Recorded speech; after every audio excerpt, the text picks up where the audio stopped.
warahmatullahi wabarakatuh. Waalaikumsalam warahmatullahi wabarakatuh. Berjumpa kembali dengan kami, saya Kang Asyaf dan rekan saya Kang Yuda. Seperti biasa kita masih di seputaran hukum, dan kali ini kita akan membicarakan membahas tentang narkotika. Narkotika ya. Dirasam 3. Baik kan? Udah lama kita nggak bikin kontennya, Kak Acep. Udah lama kan? Udah seminggu lebih kayak Iya, Acep. banyak Kesibukan. Ya, masing-masing kita kesibukan ya, Acep. ya kita ada kesibukan dan alhamdulillah banyak permintaan akan mau bikin konten lagi kan. Ya, Kak Acep. Kita sharing lagi ya. Oke, silakan. Sesuai dengan pembahasan kali ini kan kita akan membahas narkotika. Nah, Acep. Mungkin di ini dulu kan, apa namanya, didefinisikan dulu. Dasar hukumnya ya. Dasar hukum narkotika. Jadi Kang Acep, narkotika itu undang-undang yang digunakan sekarang itu dasar hukumnya Undang-Undang Nomor 35. Nomor 35 kan? Ya, tahun 99 itu tentang narkotika. Tahun 99 kan? Ya, diberlakukannya tahun 99. Berarti belum lama kan? Belum, itu Untuk seumuran kita. Belum lama karena tahun 99 itu saya sudah rumah tangga. ya Artinya waktu saya remaja belum ada undang-undang narkotika. ada kan ya, undang-undang psikotika. Oh, betul. Ini jadi undang-undang narkotika ini menggantikan undang-undang yang narkotika itu. Karena pada saat saya remaja itu di bawah tahun 99, taruhlah 90-an ya kan ya, Ya.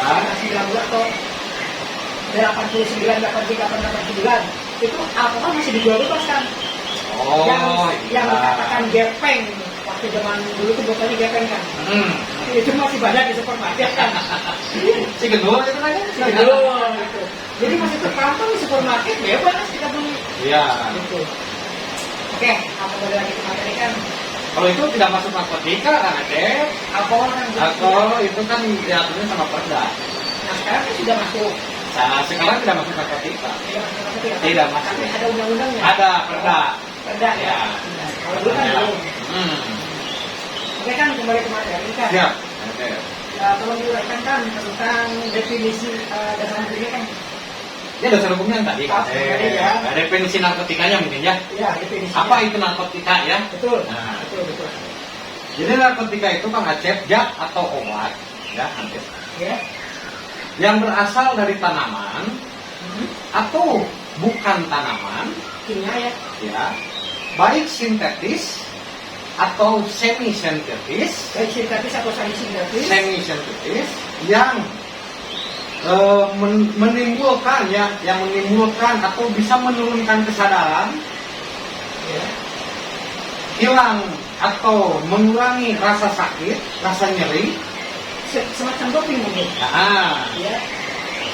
dan dapat menimbulkan ketergantungan. Ketergantungan kecanduan. Kecanduan. Oke. Itu definisinya. Definisi itu narkotika itu. Nah sekarang kategorinya.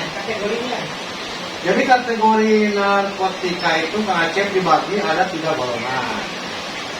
3 golongan. Nah, menurut undang-undang yang 35 tadi ya. Ya. Jadi golongan pertama itu Kang Acep, jenis narkotika itu opium, Opium, kokain, di antaranya ya. Ganja. Jadi ganja nomor 1 itu, golongan nomor 1. Kalau ganja kan sifatnya alami ya. Ya, tadi kan dijelaskan ya tanaman yang berasal obat ya, atau obat yang berasal dari tanaman atau bukan tanaman. Ganja udah ada undang-undang narkotika juga. Udah, itu masuk golongan 1. Ganja itu golongan 1 nanti. Untuk golongan 2 itu jenisnya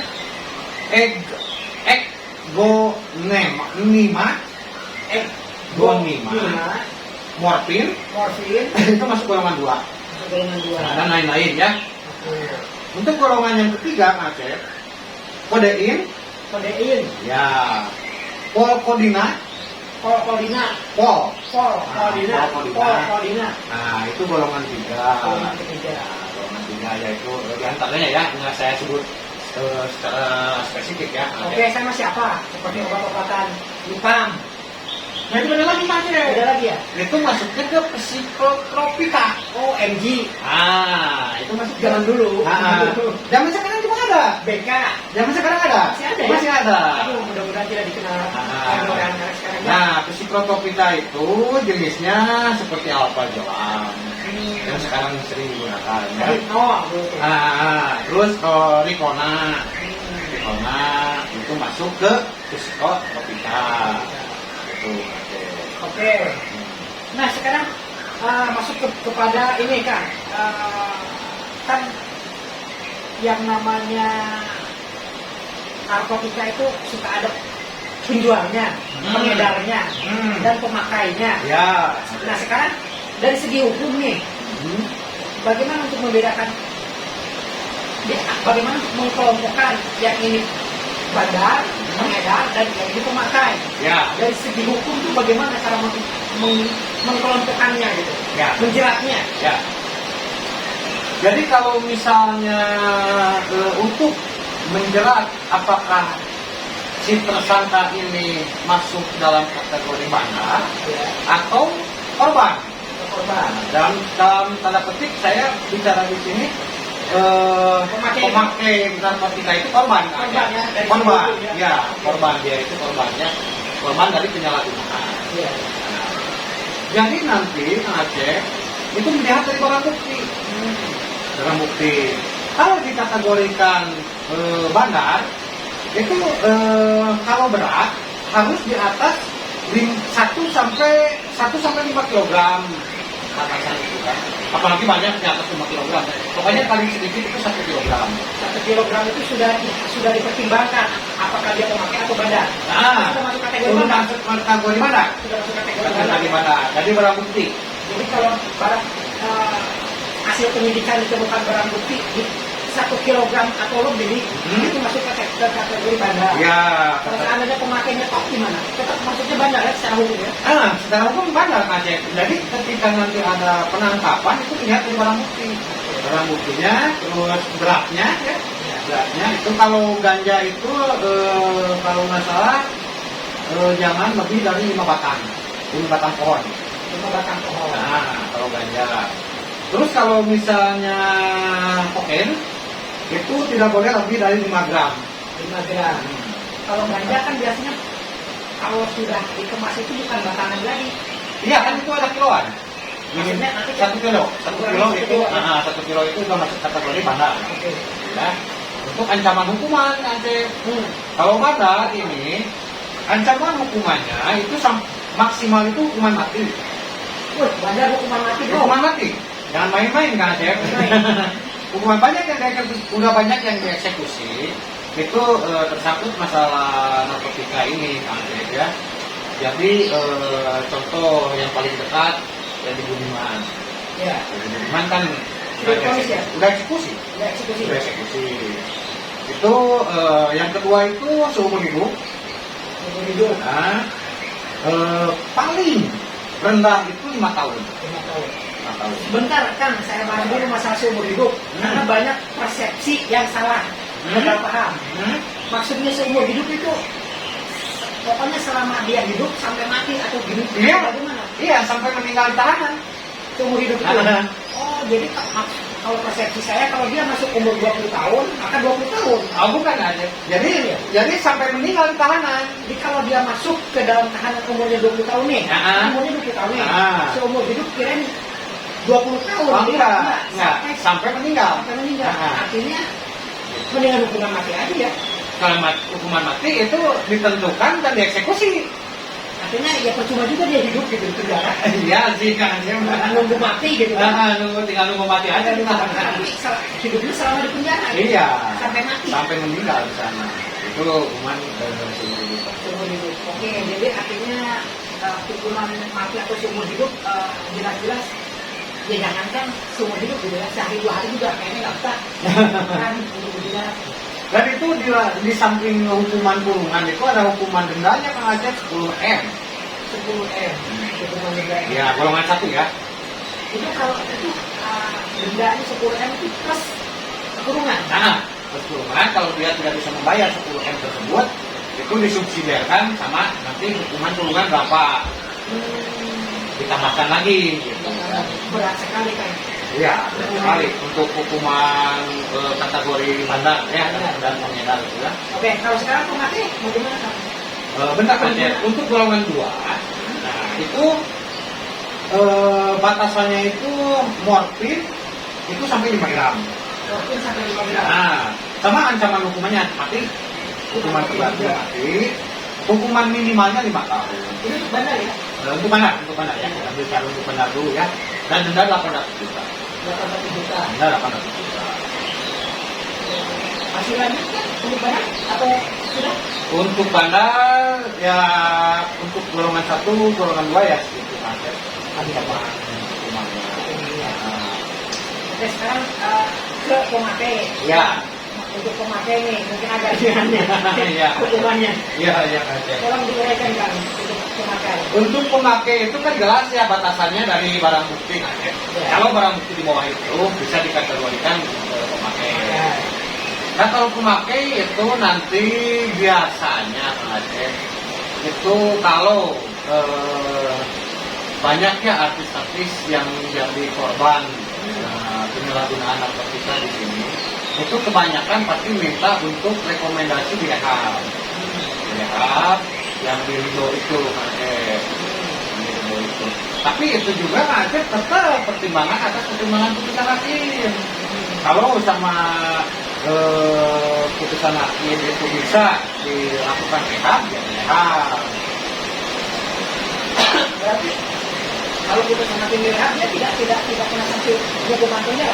Tidak. Jadi dia direhab selama berapa bulan atau berapa tahun gitu ya. Banyak itu yang sudah melakukan rehab. Terus ada juga yang masuk. Ya, ada juga yang masuk ya atas pertimbangan mungkinnya pertimbangan hakim ini harus dimasukkan ke penjara dikurung gitu ya. Ada juga. Nah itu definisinya yang tanpa harus masuk dulu ke kurungan langsung direhab dan yang harus masuk dulu ke kurungan ini apa yang membedakan? Yang membedakan Itu pertimbangan kebijakannya ada di penuntutan dan di kepolisian nanti. Jadi nanti ada pertimbangan apakah ini bisa direhab atau apakah ini masuk ke penjara. Tapi kan di masyarakat awam nih, Ya. kebanyakan nggak ada rehab kan masuk kurungan gitu. Ya. Untuk di masyarakat awam ya. Iya. Kita tidak berbicara masyarakat public figure. Iya. Public figure kayaknya enak sekali gitu. Makanya. Dia melakukan kesalahan, dia lepas dari tuntutan kurungan penjara, langsung direhab. Sementara di masyarakat umum kebanyakan hampir saya tidak pernah mendengar rehab. Ya. Yang ada kurung. Ya. Gitu. Nah ini berarti di mana definisi atau kebijakannya kan? Kalau kita melihat dari keadilannya gitu. Ya, jadi itu memang cara penanganan perkara narkotika ini memang agak pelik ya, Kang Aceh ini nggak pelik. Karena ya itu tadi Kang Aceh. Jadi si korban penyalahgunaan itu kalau di daerah-daerah itu jarang yang direhab, Bung Aceh kayak juga heran gitu ya. Iya. Jadi udah jelas dia itu sebagai korban Iya. penyalahgunaan. Jadi langsung divonis dan langsung masuk kurung gitu Bang Aceh. Iya. Jadi sementara kalau misalnya ini menimpa kepada kita ya Kang Aceh ya, kecanduan dalam arti di sini narkotika itu bagusnya Kang Aceh, bagusnya kita itu koordinasi dengan BNN setempat. Jadi kita datang ke BNN, nanti ada konseling di sana. Jadi kita bilang aja kan bahwa kita itu sebagai pemakai. Bilang aja kita itu pemakai. Nah, nanti dari BNN ada rekom untuk direhab atau bisa rawat jalan. Gitu. Jadi itu ada dispensasi. Gitu. Asal kita proaktif. Jadi gini kan maksudnya, seandainya nih Ya. terjadi di satu tempat, Ya. taruhlah 2-3 orang yang sedang menggunakan atau sedang memakai narkotika tiba-tiba terjerat oleh polisi, itu kan langsung dikasuskan. Ya. Nah, untuk supaya kita tidak terjerat oleh hukuman kurungan, itu apa yang harus dilakukan? Itu kan kita nanti lihat dulu ngecek barang buktinya berapa banyak. Taruhlah kita pakai kategorinya. Kategorinya pemakai ya. Pemakai. Pemakai. Ya. Supaya gini kan maksudnya supaya apa namanya keadilan itu merata. Gitu. Artinya jangan cuma figur aja yang bebas kurungan tiba-tiba dengan mudahnya dia langsung masuk ke rehabilitasi. Ya. Nah kita juga kan sama kecanduan, sama melakukan kesalahan apa-apa, tapi ingin diperlakukan juga sama juga gitu. Artinya tanpa harus melalui kurungan, walaupun harus direhabilitasi, ya rehabilitasi. Apa yang dilakukan kan? Ya itu tadi Kang Aceh, ya kita berusaha untuk mengajukan rehab. Dari mulai tingkat penyidikannya di kepolisian, kita usulkan kalau kita memakai jasa lawyer itu biasanya yang proaktif itu si lawyernya, supaya ini kliennya ini bisa untuk direhabilitasi kan gitu. Tapi saya rasa Kang Aceh banyak juga pabrik itu yang masuk kan? Banyak juga jadi tapi banyak juga yang direhab. banyak juga yang direhab. Maksud saya, kenapa orang awam tuh hampir saya tidak pernah mendengar direhab? Benar. Masuk ke kurungan. Iya benar, Aceh kenyataannya memang seperti itu ya. Seperti itu kenyataannya. Sekarang kan dekat-dekat ini kasus seperti Vanessa Angel ya. Vanessa Angel kan itu dia menyalahgunakan bukan narkotika, malah itu narkotika. Kalau nggak salah sanak, kalau nggak salah itu itunya apa jenis obatnya. Nah itu berapa butir lah. Dia kemarin kan masuk ya, masuk Diponis kurungan. gitu. Terus si ini anaknya itu siapa? Ridho Roma masuk. Ridho Roma ya. Masuk juga. Ridho Roma apa jenis narkotika yang dipakai? Kalau Ridho Roma sabu, kalau masalah ya sabu. Tapi kategorinya dia pemakai. Untuk pemakai, ancaman hukumannya? Ancaman hukumnya itu di bawah 5 tahun kan? Di bawah 5 tahun ya? Ya, untuk jenis golongan seperti narkotika, bukan golongan 3. Kalau golongan 1 tetap ancaman di atas 5 tahun. Jadi untuk pemakai ancamannya di atas 5 tahun. Ini golongan 1 ya? Artinya minimal 5 tahun ya? Ya, golongan 1. Minimal 5 tahun. Jadi bisa 5 tahun, bisa 6 tahun, bisa 7 tahun. Jadi tidak bisa di bawah 5 tahun. Minimal 5 tahun ancaman untuk pemakai. Jadi jangan coba-coba lah kita apa namanya Untuk bandar kan, Cek? untuk bandar. Untuk bandar. Untuk pemakai. Untuk pemakai itu biasanya di bawah 5 tahun. Oh, untuk pemakai di bawah 5 tahun. Jadi walaupun di bawah 5 tahun, jangan kan 5 tahun sehari pun yang namanya Kesel? kesel hidup di kurungan itu. Dan biasanya apa namanya, kita punya pengalaman di promo ya. Ya, namanya juga di hotel rodeo. Iya, maksud di komunikasi itu artinya diuji lah gitu. Jadi jangan coba-coba kita apa namanya mencicipi yang namanya narkotika, karena sekalinya kecanduan itu sulit untuk lepas. Oke, kan Ida, saya pernah dengar nih, katanya ada golongan narkotika yang sifatnya legal. Oh ya, Aceh. Yang sifatnya legal, apa benar nih kan? Benar, Aceh. Ada itu yang dilegalkan oleh pemerintah. Itu pertama untuk kepentingan pengobatan. Oh gitu ya. Seperti untuk kepentingan medis. Betul. Terus yang kedua diantaranya untuk pengembangan ilmu pengetahuan, penelitian, Riset ya. riset, itu dilegalkan. Artinya kita sedang riset nih, Nah. kita cicipin. Kita coba. Itu dilegalkan, dilegalkan untuk pengembangan ilmu pengetahuan, sama untuk kepentingan medis. Seperti bius. Biasa itu masuknya narkotika juga, ya. Nah kalau seandainya kita bermainnya dengan katakanlah dengan para medis gitu ya, Iya. kita resep, padahal kita untuk kecanduan gitu ya. Ya, Padahal kita kecanduan, Iya. apakah itu apa namanya? Oh itu mah kembali kepada pribadi mungkin ya. ya, Dari tapi secara hukum ya jelas yang namanya dokter juga kan disumpah ya, ya, nggak bisa sembarangan. ya, nggak bisa sembarangan. Oke, karena itu ini yang baru saya terakhir.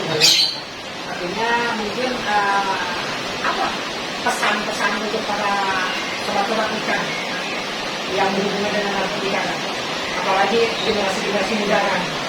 Ya pada intinya kita jangan bermain-main lah. Katakan aja tadi kalau udah kita kecanduan sama narkotika itu susah lepasnya. Hindari, ya itu udah bukan zamannya lagi lah sekarang. Sekarang kita itu adu kreatif ya. Adu kreatif sebab daripada adu mengkonsumsi narkotika. Iya, ada. Lebih baik kita adu kreatif, adu edukasi, lakukan hal-hal yang positif. Masih banyak hal-hal yang positif yang bisa kita lakukan tanpa narkotika. Artinya, mari kita bersihkan kawasan ya, secara luasnya mungkin negara kita dari narkotika, bebas narkotika. Ya. Begitu kan ya? Siap aja. Oke, para sobat, segerintir tentang narkotika secara detailnya mungkin nanti kita kupas lagi secara luasnya. Ini hanya gambarannya aja tentang narkotika.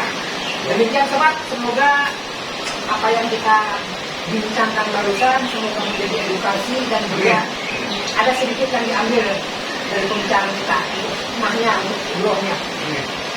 Demikian para sobat, semoga para sobat sehat selalu, dilancarkan rezekinya, dan jangan lupa di subscribe channelnya agar channel ini terus maju, terus tumbuh, biar bisa terus mengedukasi tentang hukum. Ya. Dan juga bunyikan lonceng notifikasinya agar tidak ketinggalan selalu informasi dari kami tentang seputaran hukum. Mungkin demikian kami Siap, terima kasih. Iya, sama-sama. Assalamualaikum warahmatullahi wabarakatuh. Waalaikumsalam.